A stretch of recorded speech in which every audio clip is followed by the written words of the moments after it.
धुळ्यामधील प्रमुख 4 पंपावरील इंधन साठा संपलेला आहे। दुचाकी 4 चाकी वाहनांना त्यामुळे त्रास होतोय। संध्याकाळपर्यंत साठा उपलब्ध होण्याची शक्यता आहे। सध्या तरी धुळ्यातील प्रमुख 4 पंपांवरचा इंधन साठा संपलाय। पेट्रोल आणि डिझेल टंचाईचा फटका आता धुळे शहराला देखील बसला आहे। गेल्या काही दिवसापासून धुळे शहरामध्ये सर्वच पेट्रोल पंपावर पेट्रोल आणि डिझेलचा साठा मुबलक प्रमाणात होता। मात्र आज धुळे शहरातील प्रमुख जे पंप आहेत असे 4 पंप हे आज पेट्रोल आणि डिझेल नसल्याने बंद आहेत।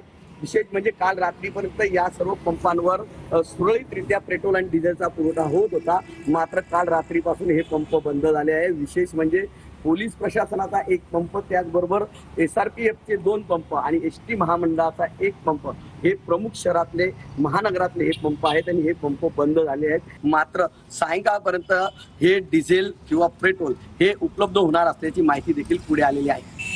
मनीष वासोळे, TV9 मराठी, धुळे।